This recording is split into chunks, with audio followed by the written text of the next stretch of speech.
옛날 어느 산골 마을에 착한 처녀가 있었다.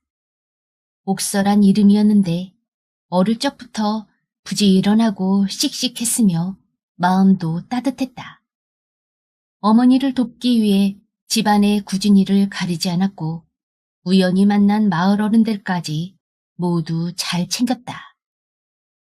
우물가에서 물을 길어올 때면 꼭 다른 아주머니들의 물을 먼저 길어주었고 자신의 물은 나중에 길었다. 이러니 옥서를 칭찬하지 않는 사람이 없었다. 아유, 옥서 엄마는 얼마나 든든할까? 저런 딸이 있으니 말이야. 그러게, 옥서는 분명 시집가서도 좋은 며느리가 돼서 이쁨 받으며 살 거야.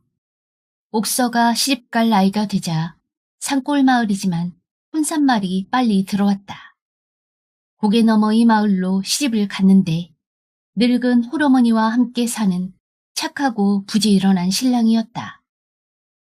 얼마 후 남편이 장사 다니느라 멀리 집을 떠나게 되자 옥서는 나이든 시어머니와 단둘이 살게 되었다. 그래도 옥서는 변함없이 바지런히 일하며 효심으로 시어머니를 모셨다. 당연히 시어머니도 옥서를 딸처럼 예뻐하며 의지했다.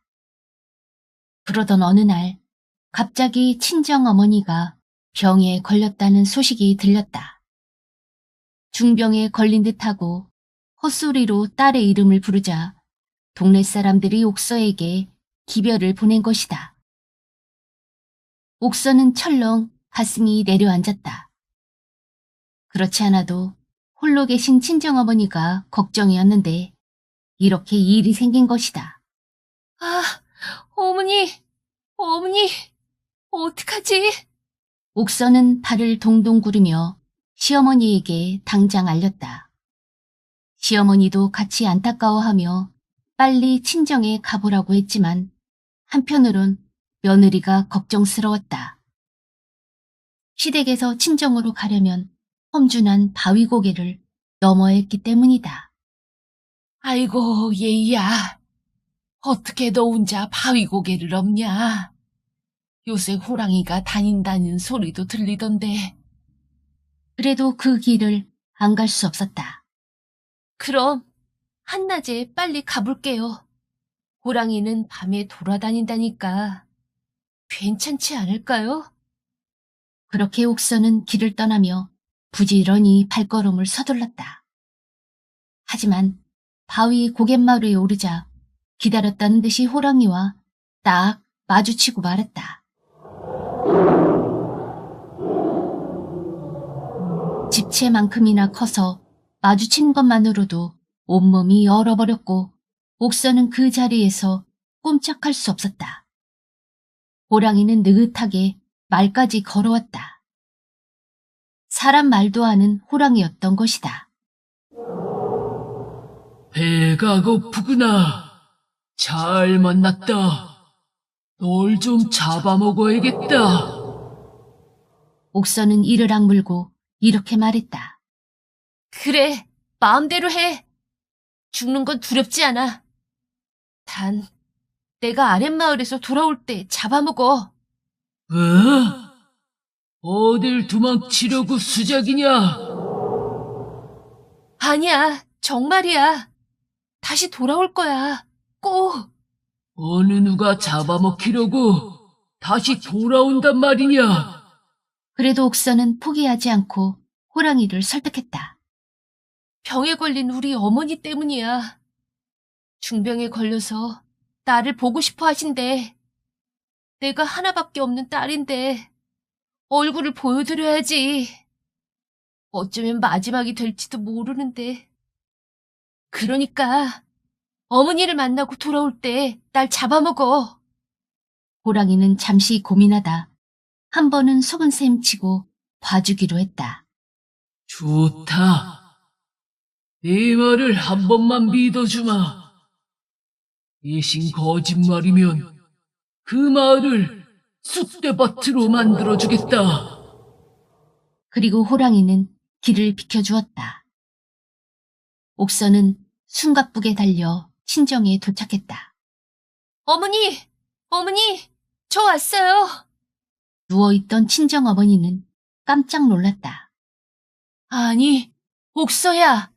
내가 어떻게 여길...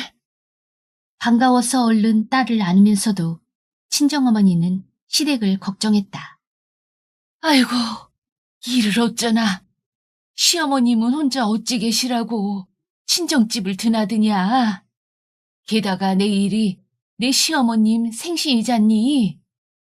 난 그만 괜찮으니까 어서 다시 시집으로 가거라. 아, 네, 그럴게요. 어머니 죽 좀 쑤어드리고 갈게요. 옥서가 정성스럽게 좁쌀죽을 쑤어 놓는데 친정어머니는 생일떡을 해드리라며 기장쌀 한 뎃박을 내밀었다. 옥서는 떨어지지 않는 발걸음으로 다시 길을 떠났다. 이게 마지막이라고 생각하니 눈물만 나왔다. 또 그런 한편으로 고개 너머에서 자기만 기다리고 있을 시어머니도 걱정됐다. 내일 생일상도 못 차려드린다고 생각하니 한숨만 나왔다. 바위 고갯마루에 오르며 눈물을 뚝뚝 떨구는데 옥서 눈앞에 기다렸다는 듯이 호랑이가 나타났다.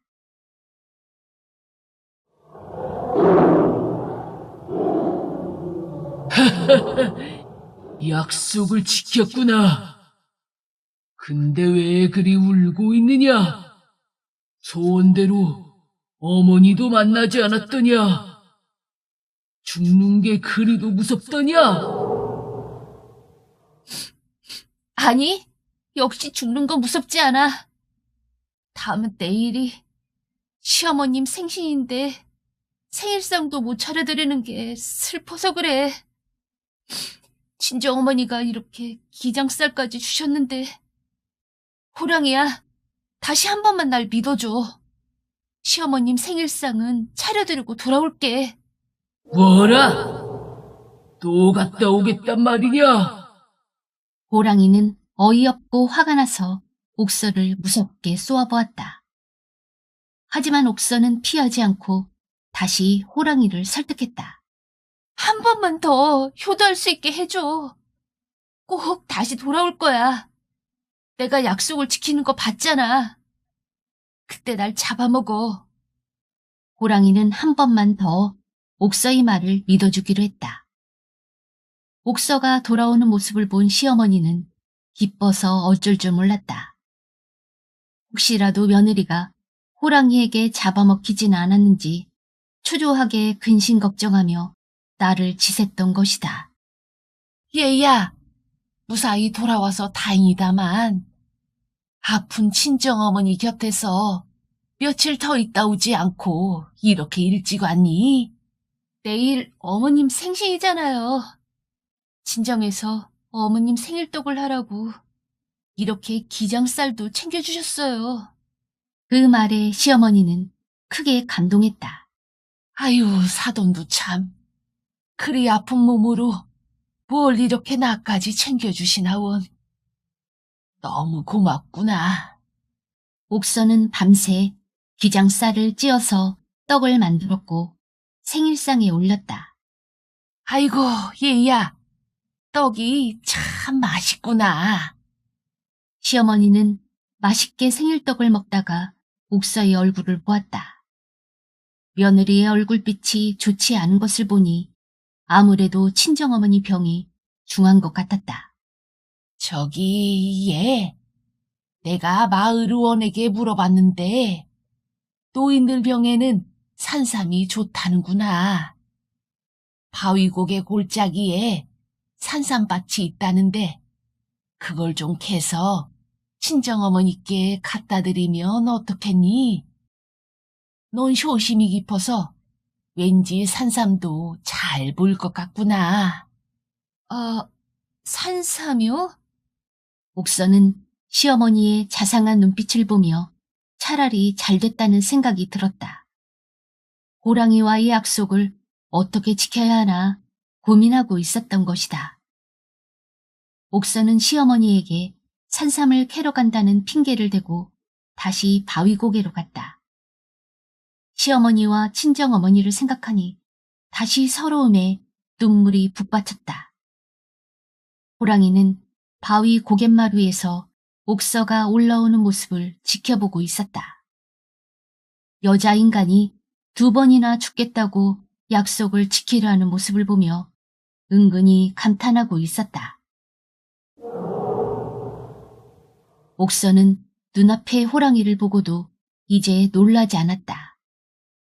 굵은 눈물방울만 뚝뚝 흘리고 있었다. 아니 왜? 또 그리 서럽게 우는 것이냐? 생일상도 차려드리고 왔을 텐데 역시 죽는 게 무섭구나. 아니야. 난 정말 무섭지 않아. 다만 아픈 친정어머니께 좋은 약 한번 못 해드려서 그래. 산삼이라도 한 뿌리 드렸으면 좋았을 텐데. 이대로 죽는 게 서러워서. 그 말에 호랑이는 크게 한숨 쉬며 이렇게 말했다. 정말 내 효심이란 끝이었구나. 됐다. 내가 포기하마. 더 이상 너 같은 사람을 잡아먹을 생각이 없다. 산삼밭으로 데려다 주마. 내 등에 올라타거라. 놀란 옥서를 호랑이는 등에 태우고 달렸다. 바위 고개 골짜기로 한다름에 내려갔고 응달진 어느 수풀 아래에 가만히 내려놓았다. 시어머니에게 들었던 산삼밭이 있는 곳이었다. 우와, 정말 산삼이 가득이네. 옥서는 탄성 지르며 산삼을 캤고 호랑이는 그 옆에서 가만히 지켜보았다. 그리고 다시 옥서를 등에 태우고 친정 집까지 내달렸다. 호랑이가 대문간에서 지켜보았더니 옥서의 친정어머니는 병이 깊어서 의식을 잃고 쓰러져 있었다. 어머니, 정신 차리세요. 옥서는 마음이 급했다. 얼른 부엌에서 불을 피워 산삼을 다렸고 그 물을 친정어머니에게 떠먹였다. 얼마 후 정신을 차린 어머니는 옥서를 알아보고 깜짝 놀랐다. 아니, 네가 또 여기 웬일이냐? 시어머님은 혼자 어찌 계시라고 그새 친정에 온 거야. 아이 참, 어머님께서도 산삼을 찾아서 친정에 가보라고 하셨어요. 옥서의 설명에도 친정어머니는 고개를 저었다. 한사코 자신은 괜찮으니 혼자 계신 시어머니께 어서 가보라고 딸의 등을 떠밀었다. 그 모습을 모두 지켜본 호랑이는 또 한 번 크게 감동했다. 그 어머니의 그 딸이로구나. 어머니가 저리 훌륭하니 딸이 그리 효심이 깊은 게야. 그리고 호랑이는 옥서가 나오길 기다렸다 다시 등에 태웠고 시댁까지 달려왔다. 옥서가 또 돌아오자 시어머니는 깜짝 놀랐다. 아니, 어떻게 이렇게 금세 돌아왔니? 설마 벌써 친정에 갔다 온 게야? 예, 어머님 말씀대로 산에서 산삼도 캤고요. 친정어머니께 약으로 다려들었어요. 시어머니는 어리둥절해서 믿을 수 없었다. 아니, 그게 무슨 말이냐? 내가 무슨 수로? 날아서 다녀오지 않고서야 원. 옥서가 호랑이를 타고 왔다고 하자 시어머니는 기절할 듯이 놀랐다. 그리고 그 대화를 호랑이가 마당에서 듣고 있었다.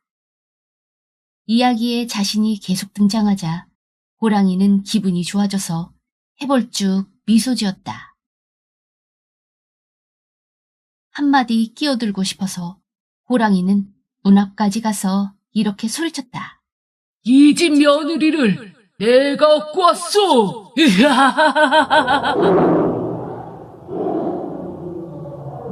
그리고 바람처럼 휙 바위고개로 돌아갔다. 며칠 후 장사 나갔다 돌아온 옥서의 남편은 아내 이야기에 크게 놀라고 감동했다. 그는 벌어온 돈에 옥서의 산삼을 팔아 큰 집을 지었고 장모님과 어머니를 함께 모시며 다 같이 행복하게 살았다. 그 후 옥서와 호랑이 이야기는 널리 알려져서 많은 사람들을 감동시켰다. 사람들은 바위고개를 범바위고개라고 바꿔 부르며 그곳의 호랑이는 영물이라 했다고 전해진다.